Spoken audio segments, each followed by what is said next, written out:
welcome to this week's Funnel of the Week. We got Mr. James Van Elswyk. Welcome. What's up, dude? Nobody's ever called me a funnel before. I could be the funnel of the Human week for funnel. You're the funnel of the week. I mean, James, you're the human funnel, right? No, I'm just one big funnel. That's what people use me for, just to help people convert. exactly. I mean, what is that? You got like a hazmat container behind you too. Yeah, everybody loves this thing. Yeah. This is a artist from France that takes like random items, mailboxes, cartons. This is an oil drum, and then puts luxury logos on them, like Airmaid. Ah, sick. Oh, it's kind of tongue in cheek. Yeah. I mean, I guess it takes a lot of oil products to make a lot of these luxury items. So it's not disconnected entirely. And you got the color coded books and some sick art. Apple. This is Yeah, this Apple is my favorite, dude. This is an actual trade show poster from 1989. nice. This is one of my that's one of my babies. That's like an Apple for all the kids out there. Dude, don't remember the days of Apple IIe. And I love buying these things from like a long time ago. Like I buy like Time magazine covers, and it's just super cool when you have something that's like, 40, 50 years old and relevant. and right now you're in New York City, right? Correct. I'm in New York. Yeah, which is very relevant because in a month, so just for some backstory, James is been, if you don't know James, you've probably been sleeping under a rock, but James has been really one of the leading minds in performance marketing for a long time, both kind of public facing and also in the offers businesses that you've been running as an affiliate and also offers that you own. And so that's what's really cool. There are a lot of super affiliates doing huge volume, but what you've been able to do is you've been able to consistently make your own offers that you own, and then that offers you so much leverage. So what is it that you're going to be doing in a month, right there where you're sitting in Tribeca, Manhattan, New York City? Yeah, dude, that's really very nice of you to say that about me. I appreciate that a lot. I will be doing an event. It will be in my home in New York City. It will not be in this office. It'll be my living room. I can't fit 18 people in here. That's the max my living room holds. Yeah, essentially, this is the first time I've ever done some education that's just me, and I was very like I've always been careful about that because I always want to make sure to give enough value. And you always wonder, like, oh, is my information good enough that I should actually charge someone so much money, et cetera, et cetera. But this is actually something that I've done consistently since 2008, which is finding opportunities early, testing them, validating them, turning them to offers, and then scaling them to operate, and I started with debt settlement lead gen in 2008, and people are talking now like it's new. I started solar lead gen 2015. I was on TikTok a year before it was open for advertisers. I was on Rumble a year before it was open to advertisers. I've kind of consistently been able to be early, and then monetize those opportunities. And now I'm to the point where I'm like, okay, I'm going to teach people how to do it, right? What are my methods to find things that are early? Because I just feel like I've also, as you mentioned, been an affiliate. And sometimes I just feel like I'm fighting over scraps. There's no margin. There's been a saturation effect. The buyers are too sophisticated. So supply and demand has found an equilibrium. So there's no margin for the marketer. So I just thought it was valuable for affiliates to kind of learn how to build something that can be their own so they can make more money, have more control, build an asset, like a lot of things. And there's so many guys out there that are great marketers and are great business people that if they have the right tools in their tool belt, I'm sure they can end up, building some of their own offers and kind of dominating their own categories. So anyway, I'm doing it in New York in my home, as I mentioned, October 5 and 6. We have 6 spots left out of 18. And I think it's going to be a really powerful day and a half. The people that are coming are awesome, and I'm very happy to be able to teach this. That's awesome. Where can people go to learn more about that? Yeah, it's super difficult website to find. I named it like an idiot. It's called the dash OOO.io.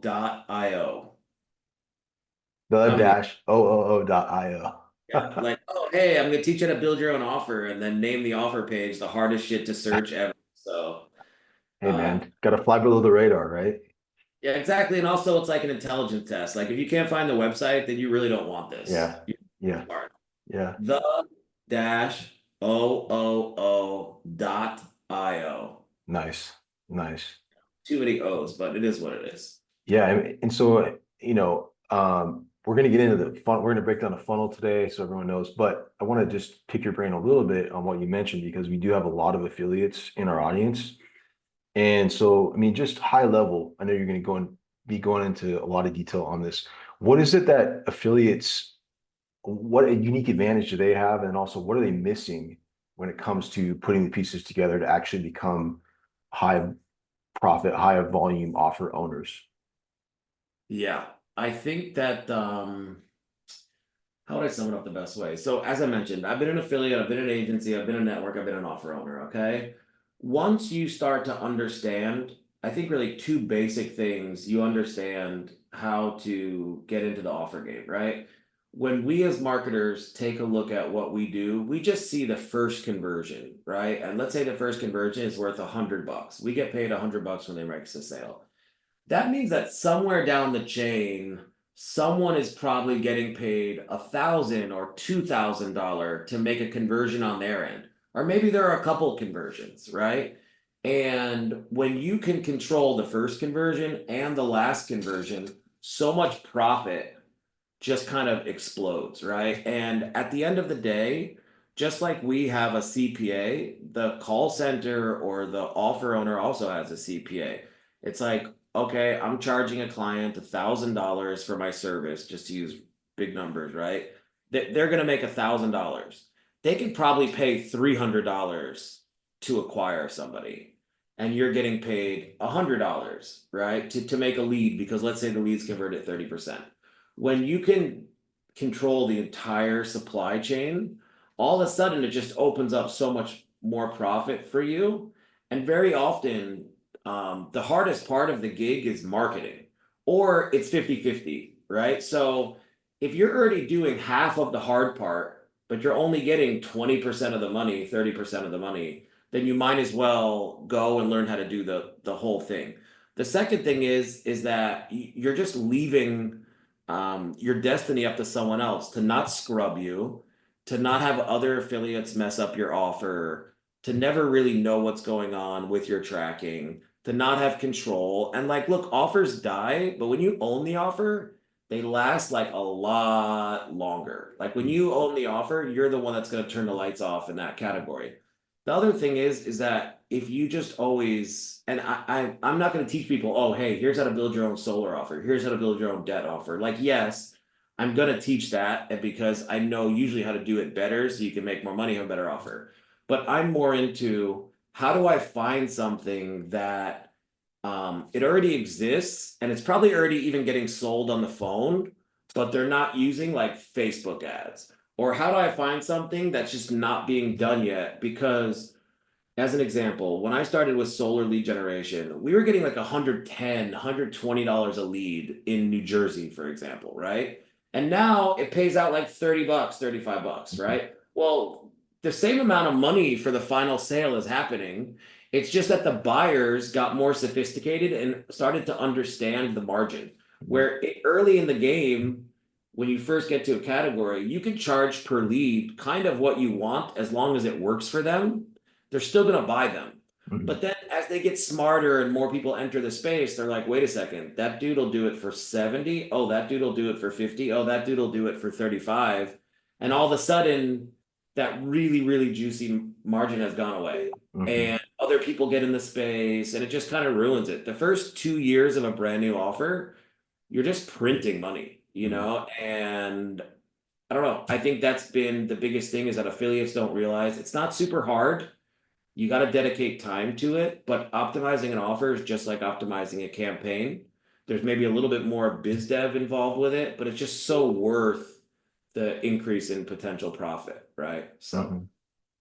Nice, nice. I mean, you just see it getting more commoditized and more middlemen getting in the mix as time goes on, inevitably.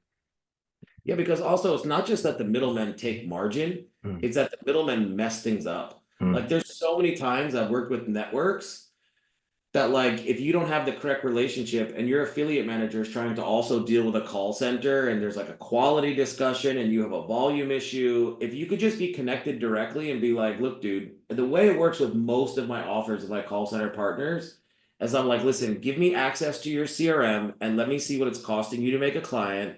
I'll let you see my Facebook account. I'll let you see what it's costing to make a lead. Let's just get together in the middle and figure out what you can pay me where it works for the both of us. And then what Mhm. happens is usually you make more money, but also it's the opportunity for more scale, Mhm. right? You're not married to a cost per lead. And very often when you have middlemen, they don't know how to do this. They're worried about themselves, like all this type of shit. So it's just much better when you're able to build it yourself and can control it end to end. And then Mhm. obviously also is controlling the data. You know, like I've had offers and there's a network I know of, I'm not going to say their name, but they break even on lead gen. So they're able and even probably take a loss because they'll pay out higher than they're actually getting paid on leads. So they get all the volume in the industry, but they're really making their money on the back end, the thank you page offer, the click walls, the remonetization. There's just so many more levers to pull than your creative, your copy, and what traffic source you're using. Now you have like 10 levers that you can play around with. And then finally, not to keep rambling, but when you're able to optimize your ads for actual conversions, like solar ads, match it back which ads actually install glass on a roof instead of what ads make a good CPL, tons of profit open up. And then the buyer, they don't care if they're paying 300 a lead if it's converting high enough. And I just think there's just a lot of opportunities to increase efficiency by getting everybody out of the way and just you being the one man. Yeah. And I remember, I think it was in April, you were mentioning you had this, you had pretty much pioneered this offer that I know you haven't mentioned publicly, but I thought it was very interesting how you kind of assembled those pieces together. So I think like that, the way that you think about making these things happen is pretty unconventional, and I think that yeah, I'm excited for people to be able to pick your brain in person on that. That's really Yeah, cool. 100%. Dude, I come first from call centers, so I have a Hmm. unique perspective because I've always been involved from the ad to the final sale. I've Hmm. always seen the full funnel. So I'm able to see it from both sides and I'm able to see it all connected. And I think when all these smart marketers and affiliates see it all connected, they're just like, oh, dude, I'll make way more money if I do it this way, you know? So. Yeah, I mean, I'm curious, given your background in the call center, I know you've had several e-com brands too, successful e-com brands that you've launched. What do you think is the sort of fast track to offer ownership? Is it lead gen? Yeah, so I'm gonna say this, right? The best that there is telehealth. And I'm gonna teach this also for a half a day. There's nothing that beats telehealth. And lead gen ecom, I have done all of them. And the pluses and minuses are so simple. Lead gen is easier because it's easier to get someone to fill out a form than take out their credit card. Step one. Downside of lead gen is that, and another plus side of lead gen is there's no inventory, right? So it's strictly cash flow, money in, money out. Great. Downside is there's always a limit of sales agents in the world to answer all the calls, and there's hours of operations, right? So you have pluses and minuses there. E-commerce, 24 hours a day, but you have to buy inventory. Telehealth, which is to me, I think the unicorn for marketers for the next, I don't know how many years. It is not an e-commerce play in the sense that there's not inventory. The inventory is done one to one, so the pharmacy is the one that provides it on a per order basis. It's 24 hours a day. It's subscription billing. It has a low startup cost, on and on and on. So I think telehealth is the fastest, easiest way to own your own offer. And own your own offer that could really, really fucking scale someday. It could be a brand. After that, I think lead gen is probably the second easiest way to own your own offer. But it depends at what level are you owning the offer, right? Are you owning the call center? Are you in a partnership with the call center? Are you just aggregating the leads? I think that when you step from aggregating leads to partnership or ownership in the call center, it gets a little trickier. But I think also with e-commerce, probably the most difficult because you have inventory, customer service, mids. like all the different fulfillment pieces. To me, it's really like two separate businesses, the marketing and the back end. Mhm. Got it. And that's all you're going to be covering all that, all the ins and out at let's see if I can remember it, the-OOO.io. That's right, baby. Ah, got it. Nice. Passed the intelligence test. Fast, dude. Love it. Love it. Is there anything else that people should know about what's going to happen there, just in terms of stuff you're going to discuss that you want to talk about real quick? No, dude. I'm just gonna really brain dump the last 16 years of doing this shit and just Yeah. try to help people learn how to take kind of control of their shit, Yeah. Yeah. No, I mean, just to, not to harp on it too much, but yeah, what's cool about I've really always really enjoyed about when you share information at events, and I've been to quite a few of your events, um, is you're a marketer, but you also have a super strong ops background. So you understand the ins and outs of team building and all the different pieces that need to fit together. So again, definitely highly recommend people check out your event. This would be very cool. Thank you, brother. I appreciate Yeah, that. of course. Yeah, and so we'll transition here to talking about this crazy funnel. So, um, 13 upsells we got in this thing. It's it's This is a banana. I mean, do you know these guys? I actually don't know them. what is the like My who tactical promos. what's the company? My tactical promos. Yeah, but what is like in the privacy policy or the Okay, yeah, we'll look them up in a sec here. Let's see. Do the see here. Let's check out what we got. So we get a mid tile here.